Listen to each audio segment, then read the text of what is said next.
Baik, kalau kita tengok sini ada Dongfeng Box.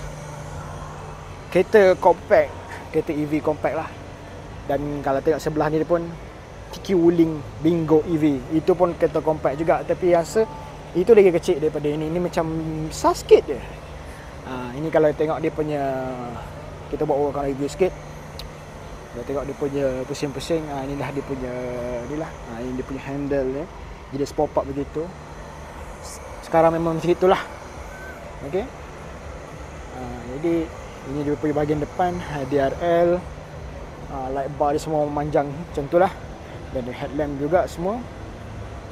Jadi kita pusing-pusing dulu, kita tengok. Okey. Ini dia punya charging port dia lah. AC dengan DC as usual. Tapi dia tak ada indikator apa-apa ke macam CKL tu semula. Okey. Rim dia pakai berapa inci ni? 17 inci. 215 17 inci 98V. Okey lah. Kita tengok pada bahagian depan. Kita masuk dalam lah. Yang ni dia punya view dia. Okey. Kita masuk.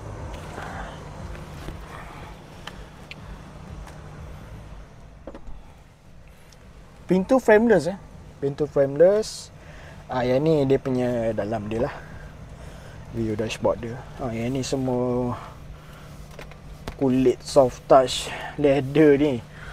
Yang ni hard. Ni hard, ada soft sikit, kulit.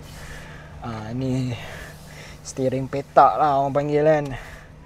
Butang pun butang yang biasa-biasa, yang memang senang untuk ditekan. Yang ni dia punya UI lah. Nampak macam kurang sikit lah. Tak tahulah memang macam gini ke atau disebabkan skrin plastik ni. Tapi rasa macam sama je lah rasanya. Tapi UI dia kurang sikit lah tulisan dia. Tapi kalau UX setakat ni dia tak lag ke apa ke. Ni semua benda-benda biasa lah. Ini semua charging. Ini tak tahu kenapa ada orang call ke apa kan. Jadi ini tempat simpan storage. Tak ada ni. Lampu tak sepatutnya ada lampu kat sini kalau boleh kan, sebab gelap. Macam mana ni? Just tekan je lah macam tu. Macam gitu je. Tak suka betul lah saya, kalau pendapat kalau tanya saya lah. Saya memang kurang suka sikit dia punya screen belah driver ni ke metod tercongek sikit tu. Kalau ya pun bagi yang wide screen sikit kan. Yang ni setakat petak ni macam BYD Atto 3 pula tengok. Yang ni dia punya view dia lah kalau daripada driver kan. Luas jugalah. Okey lah. Ini power seat semualah as standard untuk driver. Ni pun sini boleh buka. Ini dia punya untuk simpan apa benda tu semualah. Jadi inilah dia Dongfeng Box untuk bahagian driver. Kita tengok pada bahagian belakang pula. Okey, ini bahagian belakang dia. Nampak macam sekali pandang tu macam sempit sikit.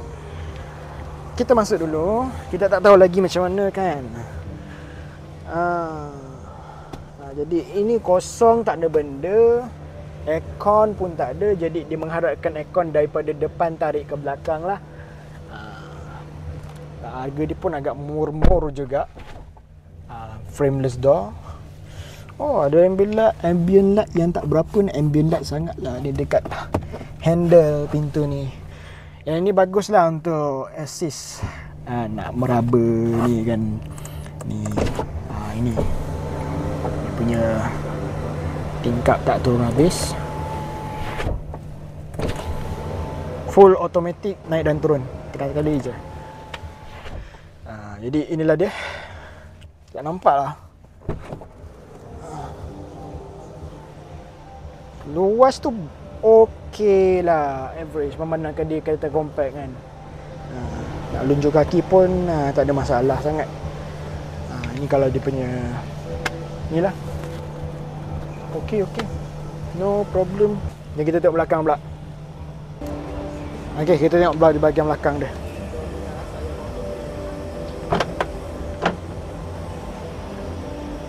Dia tak ada power boot. Tengoklah. Dia luas tu tak adalah luas sangat, tapi dia dalam lah. Dalam, jadi mungkin boleh letak banyak sikit lah. Lagis tu semua ataupun barang-barang tak nampak lah. Tak nampak. So minta maaf lah tak nampak. Ini pun. Ini kena hati-hati sikit.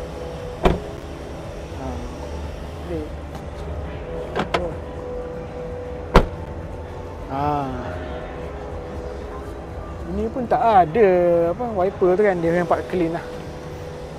Biasanya memang akan ada wiper belakang biasanya kan kalau kereta-kereta compact hatchback macam ni. Inilah Dongfeng Box. Kita bawa kepada anda. Dia punya performance pun biasa-biasa je. Dia bukanlah untuk nak main track ke apa sangat pun. Dia lebih pada penggunaan harian sajalah.